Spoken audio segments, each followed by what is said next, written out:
So now we begin to look at the third linkage institution in our political system. And remember, the linkage institutions are those institutions that act inside our political system that are designed to connect citizens with their government and to also be able to communicate information from the government to their citizens. So as we begin this chapter, we focus on the news media and its role in our political system. Smartphones and tablets may have replaced pen and paper as the tools of reporters, but media coverage, whether traditional or new, remains the intermediary between citizens and government. So in this chapter, we're going to explore the relationship between the news media and our political system and the role it plays in making policy in this country and expressing the will of our citizens.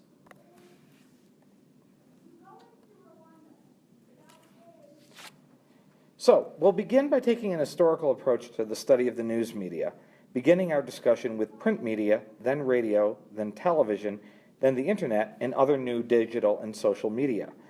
We will look at trends in today's media, and we will also consider the ethical standards and government regulations that circumscribe the conduct of the news media. Then we will turn our attention to how the media covers politics, starting with the president, and then looking at the coverage of Congress and the Supreme Court. So we'll start by tracing the historical development of the news media in the United States, and then characterize four major trends that we find in the news media today. After that, we'll summarize the ethical standards and federal regulations and rules that govern the news media, and assess how the news media cover politics in our system. We'll complete our look at the news media by evaluating the influence that the news media have on the making of public policy and the potential impact that media bias may have in our system. So let's start with our first objective, looking at the roots of the news media in the United States and the origins of the news media and where they come from. Mass media are the primary lens through which Americans view culture and politics. The news media have been the main source of political information throughout American history. But the media are not monolithic. They represent diverse opinions, especially in the modern era when media outlets have proliferated. In this first section, we will look at the history of U.S. media from the first printed newspapers to the internet. The history of newspapers in America goes back to the first colonial newspapers printed in 1690. The value of a free press was recognized early, and partisan newspapers that supported political parties proliferated in the 1700s and 1800s. As a matter of fact, in that time, newspapers generally were aligned with political parties and put forward the views of those parties. They weren't the objective news media that we are more familiar with today. The New York Sun was the first of what was called the penny press newspapers, which were aligned with a single political party. Although nonpartisan, these papers were not necessarily respectable. They relied on sensationalism and scandals to attract readers. This sensationalist brand of coverage came to be known as yellow journalism, and it was popular in the late 19th and early 20th centuries. It was common for politicians at that time to pay journalists to keep quiet in order to protect their reputations. During the Progressive Era, journalists turned their investigative skills to uncovering government and private sector misconduct. Although coverage was still sordid and heavy on gossip and rumor, much did come of the exposure of monopolies, deplorable working conditions, and exploitation of workers. Newspapers then gradually developed standards, and they became more professionalized and objective. But the dawn of online media and digital media today turned out to be the sunset of the newspaper industry. In many parts of the country, papers have ceased or limited print publication, and they've struggled to persuade consumers to pay for their online content. Now, during the Progressive Era, did the practice of yellow journalism contribute to the rise of objective journalism? Well, as you can see in this political cartoon from 1898 titled Uncle Sam's Next Campaign, The War Against the Yellow Press, yellow journalism is attacked for its threats, insults, filth, grime, blood, death, slander, gore, and blackmail. The cartoon was published in the wake of the Spanish-American War, and the cartoonist suggests that, having won the war abroad, the government ought to attack yellow journalists at home for being one of the prime contributors to the Spanish-American War. In the 1920s, radios proved to become immediately popular, and they soon became the center of home life, with families gathering around the radio in the evenings to listen to such broadcasts as President Franklin Roosevelt's fireside chats. Then, in the 1950s, TV began to displace radio, but later on, conservative talk radio shows revived it as a source of news, albeit it was heavily slanted. There is no comparable liberal talk radio, although some conservatives perceive public radio, like NPR or PBS, to have a liberal bias. It does not, in fact, though, have one. TV gradually replaced print and radio and the source of news for most Americans. By 2011, the majority of Americans received their news from television or over the internet. Beginning in the 1990s, cable news networks began to replace network news as the primary television news source. Networks like Fox News, MSNBC, and CNN became very popular. Network news, such as that news that comes from the broadcast networks like ABC, CBS, and NBC, are obliged to remain nonpartisan, but cable news stations can have any bias that they choose. Conservative Republican news outlet Fox News is the most popular cable news outlet with over 2 million viewers in prime time. C-SPAN is a cable channel that covers congressional proceedings. It does not make for the most exciting viewing, but it does give citizens a view of their elected representatives at work.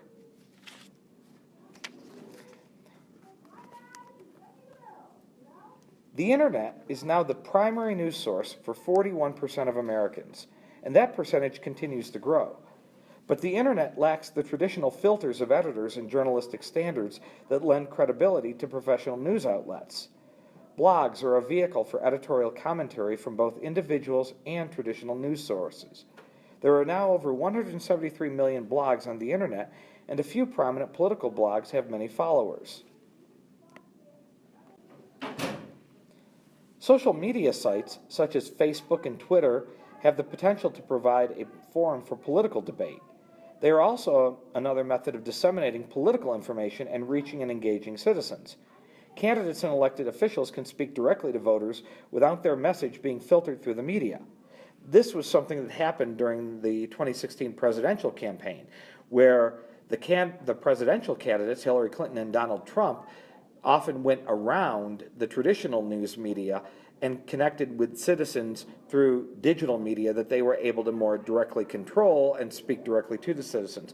One of the problems, though, that we found in the 2016 election that we're just beginning to discover was the proliferation of what is called fake news. That there was a lot of fake news that we're now finding had Russian sources attributed to it to try to influence the American election by spreading this fake news and convincing citizens to try to believe it so that it would influence their vote. Now we're seeing places like Google and Facebook and others trying to take steps to try to control, though not censor, the spread of fake news. So this is something that is really brand new, and we'll have to see where this goes in the future. But it certainly means that as citizens in a democracy, we need to pay very careful attention to what we rely on as news, and we need to vet it very carefully and make sure that what we're believing is true and that it comes from a reliable source, rather than just seeing and believing something because it's posted on the internet.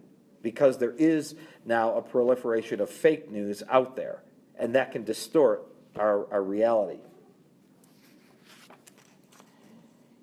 Now we turn to our second objective, looking at current news media trends. In this section, we will look at current trends in the news media such as corporate ownership, consolidation of the media, narrowcasting, and infotainment. Another recent development is the rise of the so-called citizen journalist due to the blurring of boundaries between producers of news and consumers of news. Private ownership of the media is geared toward keeping it independent, unlike state-controlled media that is controlled by the government in other countries. In this country, most of the media are owned by private companies, and they are in business to make a profit. In many other countries, the media are owned by the government, and they don't try to own a profit, but they do try to propagandize their citizens with what the government wants them to believe. But private ownership of the media in this country also means that the news media in the U.S. is a business that is driven by the bottom line, meaning they are in business to make a profit. The quest for more profits has led media companies to eliminate competition by consolidating into enormous media conglomerates. Just 6 companies provide 90% of the news media content in this country. And so they control the flow of information to us. Consolidation poses numerous risks to the free flow of information in a democracy. Profit-driven businesses focus on sensationalist news that involves scandals and conflict and violence that drives up audience numbers rather than serious news with objective reporting. Content is also geared toward placating advertisers and making them happy rather than informing viewers with the information that we need to know. Narrowcasting is the targeting of programming at specific populations. Fox News, for example, takes a conservative viewpoint and targets those viewers, and MSNBC has a more liberal slant and targets those viewers. News audiences are clearly divided along partisan lines. You can accurately guess someone's party affiliation by knowing what newspaper they read, what radio stations they listen to, or what cable news channels they watch. Ask someone sometime and see if you can predict what party they identify with by the answers they give you. The problem with narrowcasting is that it appeals to the audience's pre-existing views, which further polarizes public opinion, because those people don't hear the other viewpoint very often. Now, how do media outlets relate to party affiliation? If you pause the video and take a look at this table, you will see that this table correlates party affiliation with the news outlets that people regularly watch, read, or listen to. So think about it. Which news outlets do you prefer to watch or listen to? Do you see them on this table? If so, do they correctly predict your party affiliation?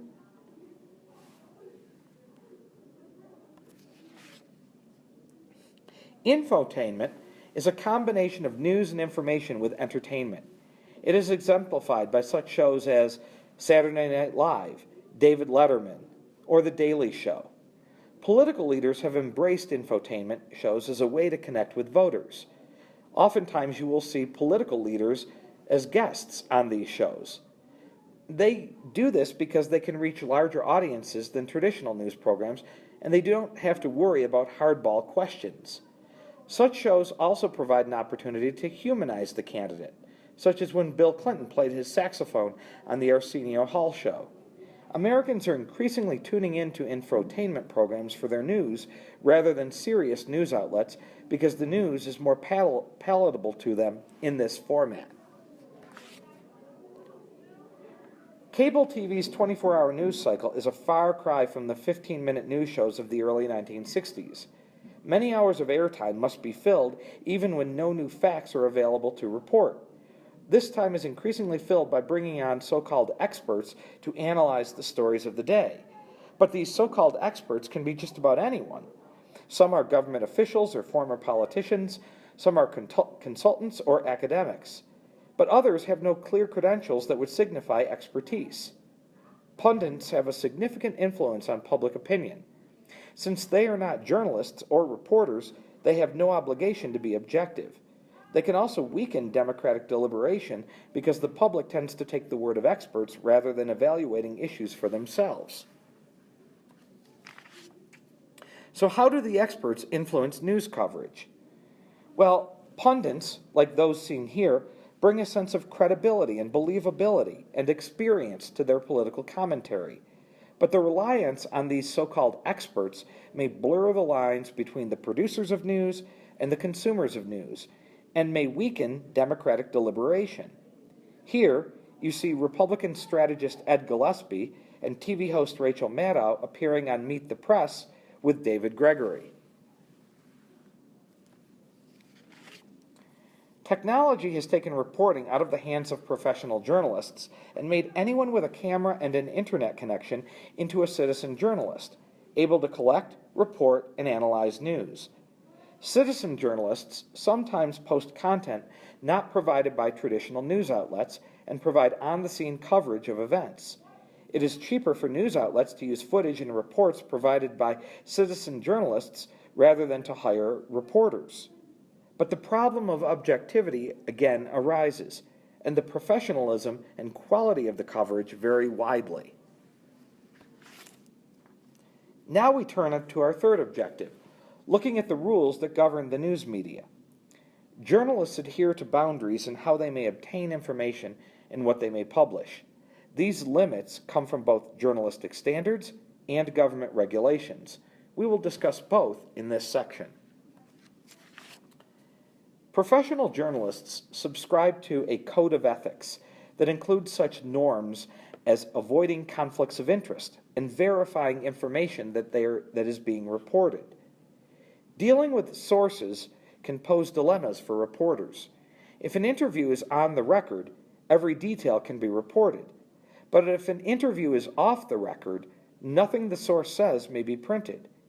Information obtained on background can be attributed to the source by name, but information on deep background must be completely anonymous. Revealing sources who wish to remain anonymous can cause them to clam up and prevent those sources from being used in the future. So how do journalists use information obtained on deep background?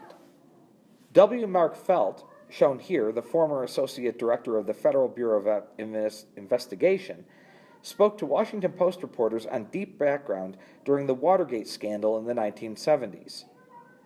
Known only by the name Deep Throat, Felt provided information crucial to linking the Richard Nixon administration to the break-in at the Watergate Hotel.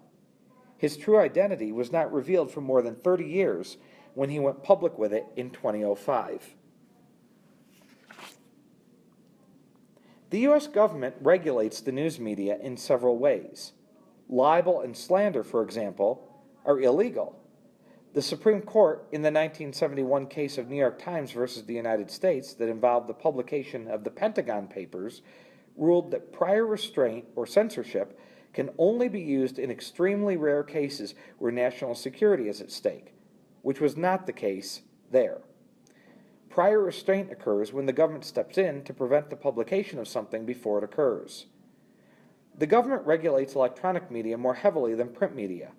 The airwaves are considered to be public property and are only leased to private broadcasters. There are also a limited number of broadcast frequencies. Now we turn to our fourth objective, how the news media cover politics. The news media spend time and attention covering all three branches of the federal government. The president, especially, receives an extraordinary amount of media attention. In this section, we will examine how the media covers politics. Elected officials interact with the media in a number of different ways. They can issue press releases, which are official written statements on issues given directly to reporters. They can also hold press briefings and press conferences. A briefing is usually conducted by proxy, with a press secretary or an aide appearing on behalf of the official and answering questions on a specific issue or event. Sometimes the elected official will appear in person at a press conference. The topics for questions may be unrestricted or limited to certain issues, depending on the disposition of the official and the situation. The president receives the most media coverage, and the executive branch receives the most coverage out of all the branches of government. Covering the White House is a prestigious post for a journalist. The president's press secretary holds almost daily question and answer sessions with reporters in the White House's press briefing room. Modern presidents use their press secretaries to avoid facing the media themselves, but they will sometimes hold press conferences after major events.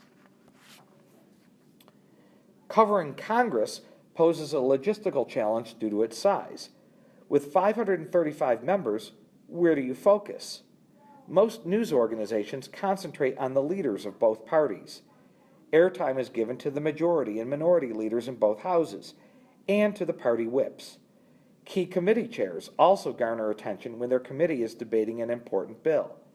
As with most news coverage, coverage of Congress tends to be negative, highlighting scandals and conflict.